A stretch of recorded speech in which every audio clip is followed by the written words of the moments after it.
मौत पर जीत पाने वाले कौन है ये निहंग। नीले रंग के कपड़े, बड़ी बड़ी पगड़ियां, शानदार युद्ध कला और घोड़े की सवारी, ये पहचान है निहंग सिखों की। सिख धर्म में निहंग को बहुत ही आदर और सम्मान की नजरों से देखा जाता है।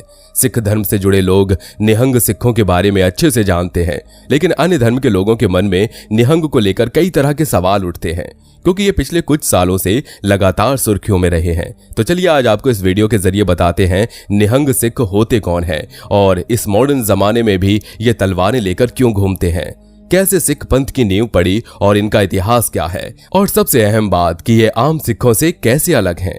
दोस्तों, आज के समय में जो निहंग देखे जाते हैं उनकी शुरुआत सिखों के 10वें गुरु माने जाने वाले गुरु गोविंद सिंह के समय में हुई थी। सिख धर्म की स्थापना 15वीं शताब्दी में मध्यकालीन भारत के पंजाब क्षेत्र में हुई थी। इसकी स्थापना के समय पंजाब सांस्कृतिक रूप से समृद्ध मुगल साम्राज्य द्वारा शासित था। सिख धर्म प्रचलित हिंदू और मुस्लिम दोनों शिक्षाओं के प्रतिवाद के रूप में आगे बढ़ा, लेकिन सिखों और अकबर के उत्तराधिकारी जहांगीर के बीच संबंध बिल्कुल भी अच्छे नहीं थे, जिसकी वजह से 5वें गुरु अर्जुन देव जी ने ग्रंथ में मुस्लिम और हिंदू शिक्षाओं के संदर्भ को हटाने से इनकार कर दिया। तब उन्हें मुगलों द्वारा बुलाया गया और उन्हें मार डाला। इस घटना को सिख इतिहास में एक महत्वपूर्ण मोड़ के रूप में देखा जाता है। गुरु अर्जुन देव जी के पुत्र गुरु हरगोबिंद जी ने सिखों के सैन्यकरण को देखा और गुरु हरगोबिंद जी ने लोगों की रक्षा के लिए एक रक्षात्मक सेना का निर्माण किया। उन्होंने पहले संत सिपाही सैनिकों की धारणा के माध्यम से कृपाण के विचार की अवधारणा की, जिसका मतलब एक सिख के अंदर संत और सिपाही दोनों के गुण होने बहुत जरूरी है। संत से मतलब है कृपा करना और सिपाही से मतलब है आन बान और शान की रक्षा करना। मुगलों के आक्रमण को देखते हुए सिखों के 6वें गुरु हरगोबिंद सिंह ने सिख पंथ में सैन्य शिक्षा को बढ़ावा देते हुए अकालियों की फौज तैयार की थी। खुद गुरु हरगोबिंद सिंह बहुत बड़े योद्धा थे। 52 लड़ाकों की फौज हमेशा उनके साथ रहती थी। कहानी चलती है कि गुरु गोविंद सिंह के 4 बेटे थे, अजीत सिंह, जुझार सिंह, जोरावर सिंह और फतेह सिंह। फतेह सिंह सबसे छोटे बेटे थे। माना जाता है कि एक बार तीनों बड़े भाई आपस में युद्ध का अभ्यास कर रहे थे। इसी दौरान फतेह सिंह भी वहां पहुंचे और युद्ध कला सीखने की इच्छा जताई। इस पर बड़े भाइयों ने उनसे कहा कि अभी आप बहुत छोटे हैं और जब बड़े हो जाओगे तब ये सीख लेना। कहा जाता है कि अपने तीनों बड़े भाइयों की इस बात पर फतेह सिंह नाराज हो गए और वो घर के अंदर गए और नीले रंग का लिबास पहना, सिर पर एक बड़ी सी पगड़ी बांधी और हाथों में तलवार और भाला लेकर पहुंच गए। उन्होंने अपने भाइयों से कहा कि अब वो लंबाई में तीनों के बराबर हो गए हैं। गुरु गोविंद सिंह ये सब देख रहे थे। फतेह सिंह की बहादुरी से वो प्रभावित हुए और तब जाकर चारों भाइयों को उन्होंने युद्ध कला सिखाई। मान्यता है कि फतेह सिंह ने अपने बड़े भाइयों की बराबरी करने के लिए जो चोला पहना था वही आज के निहंग सिख पहनते हैं। फतेह सिंह ने जो हथियार उठाया था, आज भी निहंग सिख उसी हथियार के साथ दिखते हैं। निहंग सिख हमेशा नीले रंग के कपड़ों में रहते हैं। इनके साथ बड़ा भाला या तलवार होती है। वो हमेशा नीली पगड़ी बांधे रहते हैं। साथ ही पगड़ी पर भी चांद तारा लगा होता है। हाथ में कड़ा पहनते हैं और कमर पर कटार बांध कर रखते हैं। कई सिख ढाल भी रखते हैं। उनका योद्धाओं के जैसा पहनावा होता है। आपको बता दें कि निहंग शब्द फारसी से आया है, जिसका मतलब होता है मगरमच्छ। ये नाम मुगलों ने सिख लड़ाकों को दिया था, क्योंकि जिस तरह पानी में मगरमच्छ का कोई मुकाबला नहीं होता, वैसे ही लड़ाई के मैदान में निहंगों का सामना करना बेहद मुश्किल था। निहंगों की अपनी खास बोली होती है, जिसके पीछे एक दिलचस्प किस्सा है। दरअसल गुरु गोविंद सिंह की फौज मुगलों पर आक्रमण के लिए योजना बनाती थी, लेकिन कहीं न कहीं से योजना लीक हो जाती थी। इस वजह से उनकी फौज हार जाती। इसका तोड़ निकालने के लिए निहंग सिखों ने अपनी नई वोकेबुलरी तैयार की। इनमें करीब 600 से ज्यादा शब्द हैं। आज भी निहंग सिख उसी भाषा का इस्तेमाल करते हैं। निहंग सिख अपने धर्म के लिए हर समय समर्पित होते हैं और आम सिखों को मानवता का विशेष ध्यान रखने को प्रेरित करते रहते हैं। निहंग सिखों के धर्म चिन्ह आम सिखों की अपेक्षा मजबूत और बड़े होते हैं। जन्म से लेकर जीवन के अंत तक जितने भी जीवन संस्कार होते हैं, सिख धर्म के अनुसार ये उनका प्रेम से निर्वहन करते हैं। अतीत में निहंग सिखों ने अपने धर्म को बचाने के लिए कई लड़ाइयां लड़ी और अपना बलिदान दिया है, लेकिन उनकी यही बहादुरी उन्हें कट्टर भी बनाती है, जिसकी वजह से विवादों से उनका नाता रहता है। दूसरे सिखों से कैसे अलग है निहंग? सिर्फ युद्ध के मैदान में लड़ना ही इनका काम नहीं होता। कुछ नियम कानून ऐसे हैं जिनसे निहंग खुद को बांधे रखते हैं। उनकी अवहेलना नहीं की जा सकती। इनके कुछ खास नियम होते हैं, जैसे गुरबानी का पाठ करना और बाणे में रहना।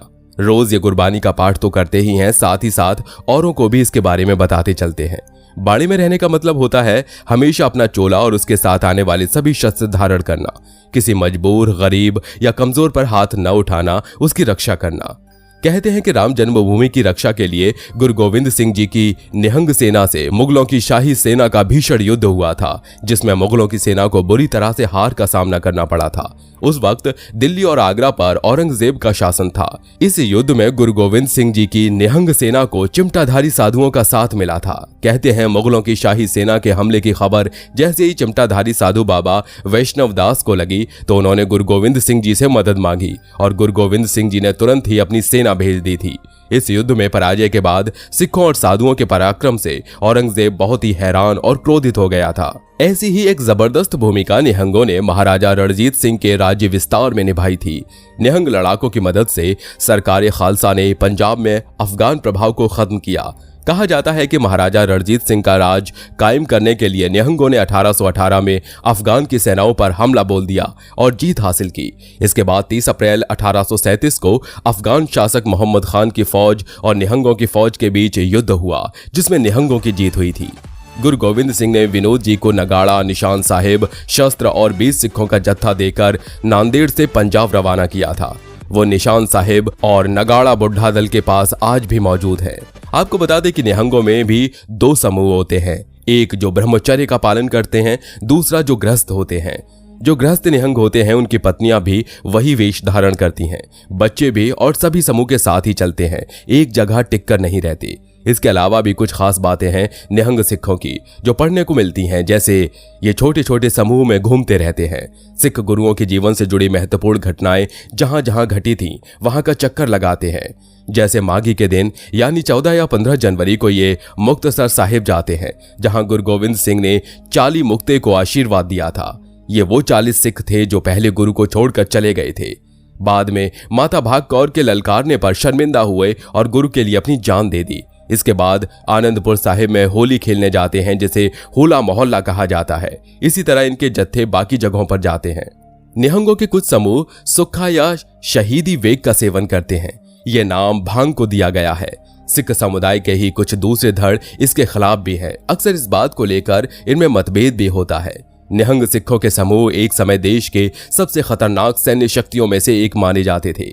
आज भी इनका बाणा इन्हें बाकियों से अलग खड़ा करता है, लेकिन आज अधिकतर ये घूम घूम कर गुरबानी का पाठ करते हुए ही मिलते हैं।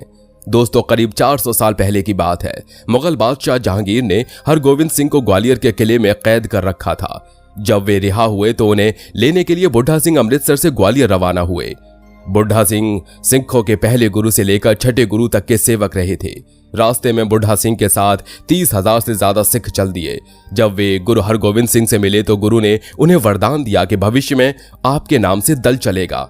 इसके बाद उनके नाम पर शिरोमणि अकाली बुढ़ा दल के रूप में सिख फौज की नींव रखी गई और उनका कहना था कि निहंग राजा भी होंगे और योगी भी, इसीलिए ये राज की तरह शस्त्र रखते हैं और चोगा यानी पहनावा योगियों की तरह। इन्हें गुरु की लाडली फौज का दर्जा दिया गया। तो दोस्तों, ये थी निहंग की कहानी। इस वीडियो में हमने निहंग के इतिहास और कल्चर को समझाया। वीडियो आपको कैसी लगी हमें कमेंट करके जरूर बताइएगा। अगर वीडियो अच्छी लगी हो तो लाइक करिए, चैनल को सब्सक्राइब करके बेल आइकन ऑन जरूर करें। फिर मिलेंगे नेक्स्ट वीडियो में। नमस्कार।